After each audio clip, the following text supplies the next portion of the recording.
What crime do you really want to see solved and justice served? My best friend, Sean Bach, was murdered in a hit and run in Albuquerque, New Mexico just a few years ago. I want to find the piece of shit that killed him more than anything. Fuck whoever did this. I hope they never have a moment of peace. Adam Walsh was a boy abducted from a Sears in Florida in 1981. They later found his decapitated head, but never his body.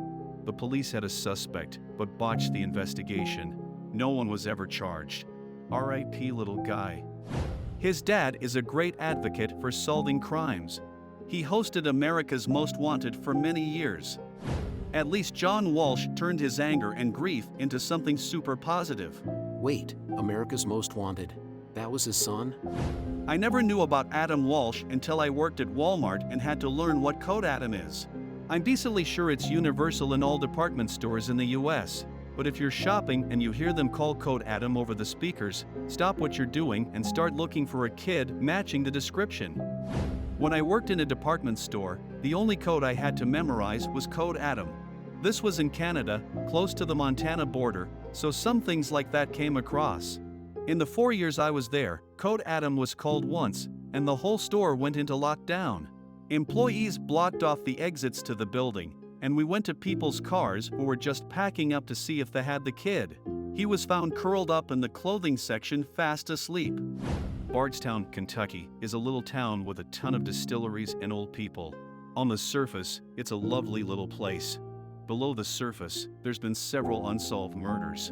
A police officer was ambushed on his way home, and the hit is said to have been done professionally. A woman named Crystal Rogers went missing. A mother and daughter were brutally murdered in their home. There's crooked cops, corruption in the city government, and the FBI is investigating cover-ups. It's all very interesting, but there aren't any clear answers. KK's Corner triple homicide. 3 victims shot execution style in the convenience store's cooler and made to believe it was a robbery gone wrong. 1 man in prison. The sheriff at the time was corrupt along with many high-ranking officials. Sheriff's son was a well-known drug dealer and bragged about the crime. One of the victims was speaking out about a murder made to look like a suicide, and she was shot to shut her up. And if I remember correctly, the one guy in prison has been there for years and won't roll on the others. Makes you wonder what he knows. 20+ years, and won't speak because of death threats towards his children and other family. Might be cheating, but all 3 have to be rolled into one. John David Gosh, 12 years old, gone missing delivering the paper in Des Moines, Iowa on September 5th, 1982. Eugene Martin, 13 years old, gone missing delivering the paper in Des Moines, Iowa on August 12th, 1984. Mark Allen, 13 years old, gone missing heading to a friend's house in Des Moines, Iowa on March 29th, 1986. The ages of the boys and the timing seem too similar. I used to think being found dead was rough. The idea that you'll never know is especially harder on their families. There's cases where people remain optimistic, but some relented to the idea that their loved ones aren't ever coming back. People are so fucked up to one another. As a parent, it is horrifying to think that I'd never know for certain. Every crowd would be overwhelming, unable to stop scanning the faces for some hope that one of them could be my aged son or daughter. And the fear the child must feel as its innocent life is irrevocably replaced by some horrible fate. The pain is unfathomable. Wow, potentially the same unidentified suspect? Highly likely, the victims are similar and the timing lines up. Whoever did the Tylenol murders. For those who don't know, in 1982, there were a series of mysterious deaths. It was later discovered these deaths had been caused by the Tylenol, which had been swapped out for cyanide. This was one of the main reasons bottles nowadays have the seal that says "do not buy if broken." Edit, the Tylenol murders are the reason bottles nowadays have seals to prevent tampering. 18 U.S.C. Section 1365 was enacted in 1983 as a result of the Tylenol murders, and if found guilty, you could face 5 to 20 years if someone got hurt and life if someone died. They've got a whole wave of protections for consumers because of this, and it's definitely one I'd like to find out who did it. What was the reason? Regulations are written in blood. Jason Landry, a Texas State student who disappeared. His car was found crashed and abandoned in Luling, Texas. His clothes were found in the road, his wallet and phone were left in the vehicle, but no sign of Jason. I always thought that it was a case of a man crashed his car, got delirious from brain trauma, and died from his wounds. But the more I find out about the case, the less and less I believe in a straightforward answer. The disappearance of the Springfield Three. In the early morning hours of June 7, 1992, these three women, Cheryl Levitt, 47 years old, her daughter Suzanne Susie Streeter, 19 years old, and Susie's friend Stacy McCall, 18 years old, all vanished from Cheryl and Susie's home following a night of fun and partying. All their personal belongings, their cars, purses, and the little dog was left behind. The front porch light's glass globe was broken, and there was a weird message of the answering machine that accidentally got deleted. Yeah, that was a weird one. It is complicated by there being something like half a dozen serial killers whose circumstantial evidence placed in the area at the time of the disappearances. Damn, that's scary in itself. This may not be a famous case, but in my country, there was this 16-year-old girl who was found in a vacant lot. She was raped and stabbed to death. Her face was skinned, and an autopsy also revealed that her tongue, trachea, esophagus, parts of her neck, and her right ear were missing. There were alleged suspects, but it was never known who really did it to her. This happened in 2019. What the fuck? That's horrible. Where did this happen? I think this was the murder and rape that happened in Cebu, Philippines. Holy fuck. I shouldn't have read that. I really shouldn't have read that. Whoever did this is an absolute monster. Just a warning to also stay away from Google Images entirely. I was looking for news articles about this murder and was horrified to find uncensored pictures at the top of the search results. Murder of Tristan Brubach. He was a 13-year-old boy from Germany, killed in a brutal attack during the day and mutilated. The monster of Florence murdered several couples in Italy during the 70s to 80s. When I opened the thread, I immediately wrote down Tristan. It still scares me. I'm just 5 years younger and my grandparents lived close to Hawks railway station when it happened.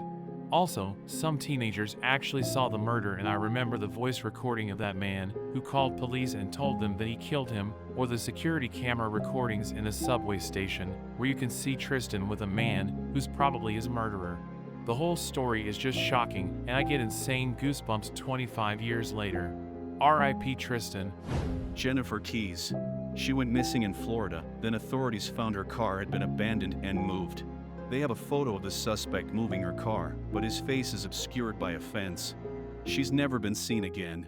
Brian Schaefer, the guy who walked into a bar in Ohio and was never seen leaving and was never heard from again. What did Scott Peterson do to Lacey Peterson? Back at the beginning of 2009, a young 17-year-old girl didn't come back to her house after going out with her ex-boyfriend to just chat. Until this day, there's no cause of death because there's no body, and there's been 7 different versions given by the one considered guilty. The other people arrested involve minors and close friends of her. Thanks to one of the reporter involved since the beginning of the case and who still pursues the truth, along with a documentary published on Netflix, the case have been reopened. I really hope you are finally found and have justice served. Marta. The University of Idaho murders. I am just reading about this for the first time. The idea of waking up in the same house where 4 of your friends were murdered and realizing you slept through it is one of the most horrifying things to me. It's all horrifying. I hope a suspect is found. I can't believe they didn't hear it. At age 20, I had a party in my apartment. I went to bed very, very drunk. I woke up the next morning to find my roommate's boyfriend and his friends had gone through the neighborhood uprooting street signs, post and all, including a stop sign. They had come in and out of our apartment, dragged the heavy signs, still with a huge blob of concrete in the ends, up the interior stairs, directly next to my bedroom wall, and propped about 6 signposts in our living room. Neither I nor my roommate had heard a thing because we were too intoxicated. So I do feel really bad for the roommates. I believe they probably did sleep through the murder of their friends, and they'll struggle to cope with that for the rest of their lives. Would be nice to get Epstein's list and put all those assholes in jail. This is top of my list as well. Epstein and Maxwell were terrible people, but supply requires demand. I want to know who was on the other end. The fact that most of the victims also won't give up names tells you how afraid they are to out these powerful people. Always feels like girl with the dragon tattoo come to life. The fact that Maxwell is in prison and her clients are not tells me that her clients are 10x richer than her, if not 100x or 1000x. Millionaires are the bottom of upper-class society. Millionaires who do wrong have to go to jail, so that billionaires who do wrong remain anonymous. Her clients are probably even more evil than her, and that's why they're not in prison. The murders of Barry and Honey Sherman, pharmaceutical billionaires who were found dead in a suspicious way in their mansion. The Toronto police bungled the case, and it seems like it might never be solved. It intrigues me, because who did it? A lot of talk about it being a hit from a rival drug company, even their own son. My dad works in Toronto. He's convinced it's because they were involved in organized crime. A girl from my hometown, who graduated high school with me, was groomed by police officers throughout her 10 years. Almost 3 years ago, she was found dead in her apartment, pregnant with what she said was the cop's baby, although he denied it. He was the last person seen in her apartment, but her death is investigated by the very police force that groomed her, was ruled as a suicide. I don't believe that for a second. I think she was either murdered or it was a coerced suicide. I think everyone has wanted answers from the beginning, but as more and more from the investigation has come out, there have just been more and more questions to need answers for. Joseph Augustus Sorelli was formerly known as the Boy in the Box since February of 1957. He was found in Philadelphia, Pennsylvania, USA, stuffed in a cardboard bassinet box. I've followed his case for almost 2 decades now, and I hope that whomever beat him so badly and murdered that precious boy is still alive, so they can be brought to justice. I realize due to the amount of years that have passed since his murder that this may not be possible unless the perpetrator was young, but I still hope. I know there are many unsolved murders out there, but this is the one that haunts me. Edit, his identity was only confirmed within the last 2 months or so. In Finland, there was this case last winter where 3 teenagers bullied or tortured their friend to death extremely brutally.